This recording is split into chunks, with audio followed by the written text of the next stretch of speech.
ഇത്ര നാണം കെട്ട ആരോപണങ്ങൾ ഉയർന്ന രാഹുൽ മാങ്കൂട്ടത്തിൽ MLA സ്ഥാനവും രാജിവെക്കേണ്ടതല്ലേ?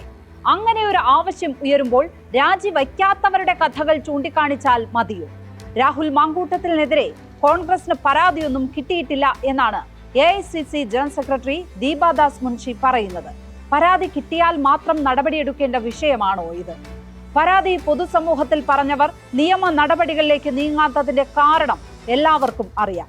അങ്ങനെ കേസ് നടത്തിയാൽ അത് തെളിയിക്കാനായി നെട്ടോട്ടമോടണം. കോടതി മുറികളിൽ ചോദ്യങ്ങൾക്ക് നിന്നുകൊടുക്കണം. സാങ്കേതികമായ കാരണങ്ങളാൽ പ്രതി രക്ഷപ്പെട്ടാൽ പിന്നെയും പരിഹാസം ഏറ്റുവാങ്ങണം. ഇവിടെ എന്തുകൊണ്ടാണ് ഇത്രയേറെ ഇരകൾ ഉണ്ടായത്? അത് കോൺഗ്രസ് എന്ന പാർട്ടിയെയും അതിന്റെ നേതാക്കളെയും വിശ്വസിക്കുന്നത് കൊണ്ടാണ്. പൊതുപ്രവർത്തകർ ഉൾപ്പെട്ട ഇത്തരം കേസുകളിൽ നടപടിയെടുക്കേണ്ടത് അതത് പാർട്ടികളാണ്. പാർട്ടികൾക്ക് ജനങ്ങളോട് ഉത്തരവാദിത്തം ഉണ്ടെങ്കിൽ ഇങ്ങനെയുള്ള സീരിയൽ ഒഫൻഡേഴ്സിനെ പിന്നെയും ചുമന്ന് നടക്കില്ല. സ്പോട്ട്ലൈറ്റ് പരിശോധിക്കുന്നു. എന്താണ് രാഹുൽ മാങ്കൂട്ടത്തിൽ MLA സ്ഥാനം രാജിവെക്കാത്തത്? ഇതുവരെ ജനപ്രതിനിധികൾ നേരിട്ട കേസുകൾ പോലെയല്ല രാഹുൽ മാങ്കൂട്ടത്തിൽ നേരിടുന്ന കേസുകൾ. ഒരാളെ പറ്റിച്ചതിന്റെയും വിശ്വാസ വഞ്ചനയുടെയും കേസുകളായിരുന്നു ഇതുവരെ ജനപ്രതിനിധികൾക്കെതിരെ ഉണ്ടായിരുന്നത്. അവരാരും ലൈംഗിക ആവശ്യങ്ങൾക്കായി ഒരുപാട് ആളുകളെ സമീപിച്ചു എന്ന ആരോപണം നേരിട്ടിട്ടില്ല. രേഖാമൂലമുള്ള പരാതി ഇല്ലെങ്കിലും രാഹുൽ മാങ്കൂട്ടത്തിനെതിരെ ഉയർന്നതെല്ലാം അതീവ ഗുരുതര സ്വഭാവമുള്ള സംഭവങ്ങളാണ്. ഒരു പെൺകുട്ടി ദുരനുഭവം വെളിപ്പെടുത്തിയതിന് പിന്നാലെ എത്ര പേരാണ് അവരുടെ അനുഭവങ്ങൾ പറഞ്ഞത്? ട്രാൻസ് വ്യക്തി വെളിപ്പെടുത്തിയ സംഭവം മാത്രം മതി പ്രതി സ്ഥിരം കുറ്റവാളിയാണ് എന്നറിയാൻ. ഇങ്ങനെ ഒരാൾ എങ്ങനെയാണ് ജനപ്രതിനിധിയായി തുടരുന്നത്? ആ മണ്ഡലത്തിലെ ജനങ്ങളുടെ മാനസികാവസ്ഥയെക്കുറിച്ചെങ്കിലും ആലോചിക്കേണ്ടതല്ലേ? മറ്റുള്ളവരൊക്കെ അങ്ങനെയാണെങ്കിൽ തനിക്ക് ഇങ്ങനെയുമാകാം എന്നാണോ? വ്യാജ തിരിച്ചറിയൽ കാർഡ് കേസും നീലപ്പെട്ടി കേസുമൊക്കെ പരാജയപ്പെട്ടത് കണ്ടില്ലേ എന്ന ചോദ്യം ഉയർത്തിയാൽ മതിയോ? അങ്ങനെ ഒരു താരതമ്യത്തിന് പോലും സാധിക്കുന്നതാണോ ഇപ്പോഴത്തെ സംഭവങ്ങൾ? ഈ സർക്കാരിനെതിരെ സമരങ്ങൾ നയിച്ചു മുന്നേറി വന്ന കോൺഗ്രസ് എത്ര പെട്ടെന്നാണ് പ്രതിരോധത്തിലായത്? കേസിന് മറുപടി പറയാനാകാത്തതിനാൽ എത്ര നേതാക്കളാണ് പുറത്തിറങ്ങാതെ കഴിയുന്നത്? പാർട്ടിയെ തന്നെ ഇങ്ങനെ കഷ്ടപ്പെടുത്തിയ വേറെ ഏതെങ്കിലും സംഭവങ്ങളുണ്ടോ? യൂത്ത് കോൺഗ്രസിന്റെ അധ്യക്ഷനായി രാഹുൽ മാങ്കൂട്ടത്തിൽ തുടരണോ എന്നത് കോൺഗ്രസിന്റെ മാത്രം കാര്യമാണ്. അത് പൊതുജനങ്ങളെ ബാധിക്കുന്നതല്ല. അതേതായാലും രാജിവെച്ചു. പക്ഷേ ജനപ്രതിനിധിയായി തുടരുന്നത് പൊതുജനങ്ങളെ ബാധിക്കുന്ന വിഷയമാണ്. 3.5 കോടി ജനങ്ങളെ പ്രതിനിധീകരിക്കുന്ന 140 പേരിൽ ഒരാളാണ്. അതൊരു വലിയ പ്രാതിനിധ്യമാണ്. അങ്ങനെ ഒരാൾ ഇന്നാടിന്റെ സാംസ്കാരിക പാരമ്പര്യത്തിന്റെ കൂടി പ്രതിനിധിയാകണം.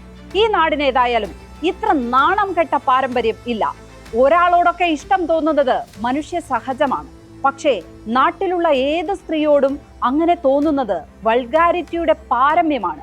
മനുഷ്യൻ ഒരു സ്വതന്ത്ര ജീവിയാണ് എന്നതിനൊപ്പം ഇന്നാട്ടിലെ ഭരണഘടന പാലിക്കാൻ ബാധ്യതയുള്ളവനുമാണ്. വഹിക്കുന്ന സ്ഥാനവും പദവിയും എല്ലാം ഓർത്ത് പരാതി നൽകാതിരുന്നവരാണ് ബഹുഭൂരിപക്ഷവും. MLA സമീപിച്ച യുവതികളിൽ പലരും കരുതിയത് അവരോട് മാത്രമുള്ള സ്നേഹം എന്നാണ്. പ്രണയമായി തെറ്റിദ്ധരിച്ചാണ് പലരും സംഭാഷണങ്ങൾ തുടർന്നത്. പ്രണയം ഒരു മോശം വികാരമല്ല. പക്ഷേ മുന്നിൽ കാണുന്നവരോടെല്ലാം പ്രണയം തോന്നുന്നത് ഉദാത്തമായ കാര്യമല്ല. അത് ഒന്നാന്തരം ഉഡായിപ്പാണ് എന്ന വാക്ക് തന്നെ പ്രയോഗിക്കേണ്ടി വരുന്നു. എത്ര ധിക്കാരത്തോടെയും അഹങ്കാരത്തോടെയുമാണ് MLA ഇരകളെ സമീപിച്ചത്. ഏതായാലും കേൾക്കുന്ന പരാതികളെല്ലാം വ്യാജമല്ല. അതുകൊണ്ടാണല്ലോ ശബ്ദരേഖകളെ കുറിച്ചുള്ള ചോദ്യത്തിന് ഉത്തരം പറയാതെ MLA പോയത്. കോവളം MLA M വിൻസെന്റ് ബലാത്സംഗ കേസിൽ അറസ്റ്റിലായ ആളാണ്. എന്നിട്ടും MLA സ്ഥാനം രാജിവെച്ചില്ല. പെരുമ്പാവൂർ MLA എൽദോസ് കുന്നപ്പള്ളിക്കെതിരെയും പരാതിയുണ്ടായി. കുന്നപ്പള്ളിയും രാജിവെച്ചില്ല. അവർ രണ്ടുപേരും കോൺഗ്രസുകാരാണ്. CPIM-ന്റെ കൊല്ലം MLA M മുകേഷിനെതിരെയും രേഖാമൂലം പരാതിയുണ്ടായി. മുകേഷും രാജിവെച്ചില്ല. രാഹുൽ മാങ്കൂട്ടത്തിനെതിരെ രേഖാമൂലം പരാതി പോലുമില്ല. പിന്നെന്തിന് രാജിവെക്കണം? ഇതാണ് ഉയരുന്ന പ്രതിരോധം.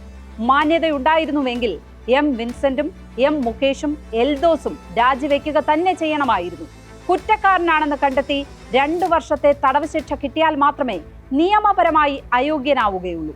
ജനപ്രതിനിധി എന്ന നിലയിൽ പൊതുപ്രശ്നങ്ങളിൽ ഇടപെടുമ്പോൾ ഉണ്ടാകുന്ന കേസുകളാണെങ്കിൽ മാത്രമാണ് അതൊക്കെ സമ്മതിച്ചു കൊടുക്കാവുന്നത്. നിയമസഭയിലെ കയ്യാങ്കളിക്കെടുത്ത കേസൊക്കെ ക്രിമിനൽ ചട്ടപ്രകാരമാണെങ്കിലും ഒരു സമരത്തിന്റെ ഭാഗം കൂടിയാണ്. സമരം കൈവിട്ടു പോയപ്പോൾ ഉണ്ടായ കേസാണ്. അതിന്റെ പേരിൽ 2 വർഷത്തിൽ കൂടുതൽ ശിക്ഷിച്ചാൽ മാത്രമേ MLA സ്ഥാനം രാജിവെക്കേണ്ടതുള്ളൂ. എന്നാൽ സ്ത്രീത്വത്തെ അപമാനിക്കുന്ന കേസ് ഇതിലൊന്നും ഉൾപ്പെടുന്നതല്ല. ആദ്യം പറഞ്ഞ 3 പേർക്കെതിരെയുമുള്ള കേസുകൾ ഓരോ വ്യക്തികൾ നൽകിയതാണ്. എന്നാൽ രാഹുൽ മാങ്കൂട്ടത്തിനെതിരായ പരാതികൾ ചുറ്റുനിന്നും ഉയർന്നു വരുന്നതാണ്. ഇങ്ങനെ ഒരു പരാതി ഉയരുമ്പോഴാണ് മറ്റു പലരും തന്നെ പോലെ ചതിക്കപ്പെട്ടു എന്ന് കൂടുതൽ പേർ അറിയുന്നത്. അതുമാത്രം മതി കേസിന്റെ ഗൗരവം കൂട്ടാൻ.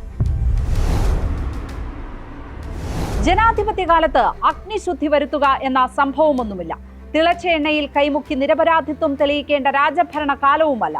സാധാരണ കേസുകൾ ഉണ്ടെങ്കിൽ കോടതിയിൽ നിന്നാണ് നിരപരാധിത്വം തെളിയിച്ച് പുറത്തു വരേണ്ടത്. ഇത് രേഖാമൂലം കേസുകൾ നൽകാത്ത സംഭവവുമാണ്.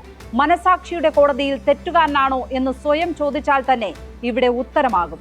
നമ്മുടെ സഹോദരിമാരോട് കാണിച്ച നെറികേടിന്റെ പരമ്പരയ്ക്ക് ശേഷവും ഇങ്ങനെ ഒരാളെ ചുമക്കേണ്ടി വരുന്നത് നാടിന്റെ നിവൃത്തികേടാണ്.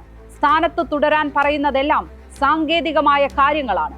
കേസ് എടുക്കട്ടെ എന്നും അറസ്റ്റ് ചെയ്യട്ടെ എന്നും ശിക്ഷിക്കട്ടെ എന്നും ശിക്ഷ 2 വർഷത്തിലധികമാകട്ടെ എന്നുമൊക്കെ ഓരോ ഘട്ടത്തിലും പറഞ്ഞുകൊണ്ടിരിക്കാം. ഈ നാടിനോട് അല്പമെങ്കിലും കരുതൽ ബാക്കിയുണ്ടെങ്കിൽ ഇറങ്ങിപ്പോവുകയാണ് വേണ്ടത്. സ്പോട്ട്ലൈറ്റ് ഇനി മറ്റൊരു വിഷയവുമായി നാളെ ഇതേ സമയം. നമസ്കാരം.